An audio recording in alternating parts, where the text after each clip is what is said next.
भाजपा प्रत्याशी प्रवीण के समर्थन में मेहंदावल पहुंचे सीएम मुख्यमंत्री योगी आदित्यनाथ। मंगलवार को मेहंदावल के प्रेमलता महिला महाविद्यालय में भाजपा प्रत्याशी प्रवीण निषाद के समर्थन में आयोजित जनसभा को संबोधित कर रहे थे। उन्होंने कहा कि सपा की पूर्ववर्ती सरकार राम भक्तों पर गोलियां चलाती थी, आज राम भक्तों पर पुष्प वर्षा हो रही है। कांग्रेस व सपा की सरकार आतंकवादियों के मुकदमे वापस लेती थी, आज आतंकवादी जहन्नुम पहुंच रहे। मोदी सरकार में देश की सीमाएं सुरक्षित हुई हैं, इंफ्रास्ट्रक्चर मजबूत हुआ है, देश में नई रेल लाइन, हाईवे तथा सड़कों का जाल बिछाया जा रहा है, सभी को 24 घंटे बिजली मिल रही है। इसके साथ ही गोरखपुर में एम्स फर्टिलाइजर की स्थापना से विकास की नई तस्वीर बनी है।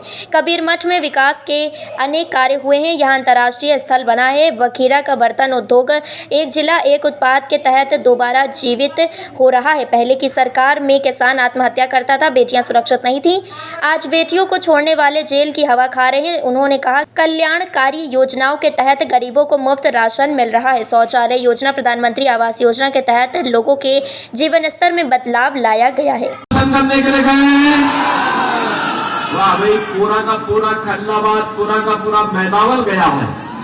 अभिनंदन करता हूं मैं आप सबका। बहनों और भाइयों, 500 वर्षों का इंतजार समाप्त हुआ है। अयोध्या में रामलला विराजमान हुए हैं। याद करिए, आपके लिए तो एक तरफ अयोध्या में रामलला का विराजमान हुआ, दूसरी तरफ इंटरनेशनल एयरपोर्ट का नामकरण महर्षि वाल्मीकि के नाम पर, रेल बसेरा का नामकरण निषाद के नाम पर, और भोजनालय का नामकरण जहां पे गरीबों को, जनता श्रद्धालुओं को भोजन मिल रहा है, उसका नाम पर माता सबरी के नाम पर वो बना हुआ है। याद करिए, ये समाजवादी पार्टी के लोग राम भक्तों पर गोली चलाते थे, और आज अयोध्या में राम भक्तों पर पुष्प वर्षा हो रही है। पुष्प वर्षा, ये लोग राम भक्तों पर गोली चलाते थे, कहते थे परिंदा भी पर नहीं मार सकता। और बहनों और भाइयों, आज अयोध्या धाम में भक्तों की आवभगत होती है, राम भक्तों की आवभगत होती है, और अयोध्या को एक बार फिर से त्रेता युग का गौरव दिलाने का काम कर दिया गया है। ये समाजवादी पार्टी राम भक्तों पर तो गोली चलाती है, और जिन आतंकवादियों ने राम मंदिर पर आतंकी हमला किया था, उनके मुकदमों को बेशर्मी के साथ वापस लेने का काम करती है। और इसीलिए आज मैं आपके पास आया हूं कि बहनों और भाइयों, आज जो एक परिवर्तन आया है कि राम मंदिर भी बनेगा, काशी में काशी विश्वनाथ धाम भी बनेगा, और साथ साथ आज जो एक परिवर्तन देश के अंदर आपको देखने को मिल रहा है कि दुनिया के अंदर सम्मान बढ़ा है, देश की सीमाएं सुरक्षित हुई हैं, आतंकवाद और नक्सलवाद का खात्मा हुआ है, और विकास के बड़े बड़े कार्य हो रहे हैं। Highway, railway, medical college, IIT, IIM, AIIMS, Gorakhpur में एम्स बन गया है, फर्टिलाइजर कारखाना फिर से चालू हो गया है, नए नए उद्योग लग रहे हैं, पर्यटन के नए केंद्र के रूप में बाबा कामेश्वर नाथ का धाम भी विकसित हो रहा है, और संत कबीर नगर की पावन महानिर्वाण स्थली को कबीर पीठ के रूप में एक बार शोध और इनोवेशन के नए केंद्र के रूप में विकसित किया जा रहा है। का पुराना बर्तन उद्योग वन डिस्ट्रिक्ट वन प्रोडक्ट में फिर से पुनर्जीवित हो रहा है। और यही नहीं, आज तो विकास के साथ साथ गरीब कल्याणकारी योजनाएं। याद करिए, समाजवादी पार्टी के समय में लोग भूख से मरते थे, दवा के भाव में कम तोड़ते थे, किसान आत्महत्या करता था, नौजवान पलायन करता था, बेटी और व्यापारी की सुरक्षा खतरे में थी, सुबह की शुरुआत एक घोटाले से होती थी, और सायंकाल आते आते किसी आतंकी वारदात या किसी वारदात की समाचार हमें देखने को मिलते थे। आज 80 करोड़ लोगों को मोदी जी के नेतृत्व में फ्री में राशन की सुविधा का लाभ प्राप्त हो रहा है। 80 करोड़ लोग फ्री में राशन 4 वर्ष से प्राप्त कर रहे हैं। मोदी जी ने कहा है अगले 5 वर्ष तक लगातार जारी रहेगा। बहनों और भाइयों, जो लोग आज पाकिस्तान का राग अलापते हैं, मैं उनसे कहना चाहता हूं कि पाकिस्तान के अंदर 23 करोड़ लोगों का पेट नहीं भर पा रहा है वहां की सरकार। वहां पे 1 किलो आटा के लिए कैसे छीना झपटी होती है, जैसे मोहल्ले के अंदर कुछ जीव रोटी के टुकड़े के लिए आपसी छीना झपटी करते, ये स्थिति आज पाकिस्तान के अंदर आप देखने को मिल सकता है। और इसीलिए मैं कह रहा हूं, जो लोग पाकिस्तान का राग अलाप रहे हैं, वे कृपया पाकिस्तान जाएं। पाकिस्तान में भीख मांगने के लिए उनको अवसर जरूर हो जाएगा। वहां उनको भीख भी नहीं मिलने वाली है। 60 करोड़ लोग 5 लाख रुपए की आयुष्मान भारत की सुविधा प्राप्त कर रहे हैं।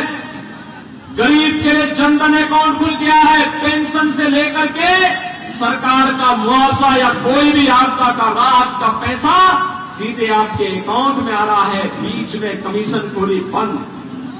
12 करोड़ किसानों को किसान सम्मान निधि देश के अंदर मिल गया। 12 करोड़ गरीबों के घर में शौचालय बन गए। 10 करोड़ गरीबों के घर में उज्ज्वला योजना के कनेक्शन आ गए। और हमने यूपी में तो व्यवस्था की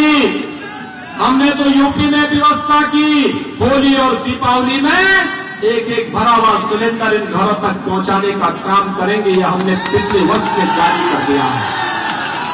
बहनों और भाइयों, 4 करोड़ गरीबों के मकान बन गए ना 4 करोड़ गरीबों के मकान। और मोदी जी ने कहा है कि तीसरी बार सरकार बनेगी तो 70 वर्ष से ऊपर के हर एक व्यक्ति को हर वर्ष 5 लाख रुपए की स्वास्थ्य का सुविधा उपलब्ध करवाएंगे। कितने गरीब बचे हैं जिनके पास मकान नहीं है, इस बार अगले 5 वर्ष के दौरान उन सबके मकान भी बन जाएंगे। बहनों और भाइयों, अब आतंकवादी घटनाएं नहीं घटित होती है। पहले आतंकवादी घटनाएं जब कांग्रेस और समाजवादी पार्टी की सरकार थी, आतंकवादी घटना होती थी, हम लोग कहते थे आतंकवाद से निपटो। ये कहते थे आतंकवादी सीमा पार के हैं। और आज तो पटाखा भी थोड़ा जोर से फट जाए ना तो पाकिस्तान सबसे पहले सफाई देता, कहता मेरा हाथ नहीं है। उसे मालूम है अगर समय से सफाई नहीं दी तो ये नया भारत है। मोदी जी के नेतृत्व में सुरक्षा भी करता है, समृद्धि भी देता है।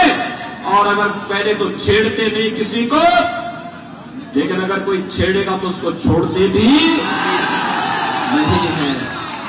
बहनों और भाइयों, एक तरफ इतना कार्य मोदी जी के चमत्कारिक नेतृत्व में भारत के अंदर सुरक्षा भी, सम्मान भी, विकास भी, गरीब कल्याण भी और आस्था को भी सम्मान देने का काम अयोध्या में राम का विराजमान हो गए।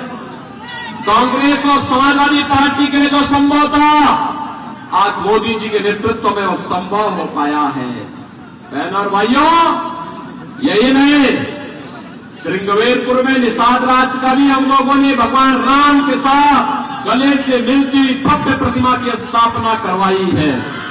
उनके किले का पुनरुद्धार की कार्रवाई भी आगे बढ़ रही है। महापुरुषों का सम्मान कैसे होना चाहिए ये जानना है, देखना है तो भारतीय जनता पार्टी की सरकारें करवा रही है।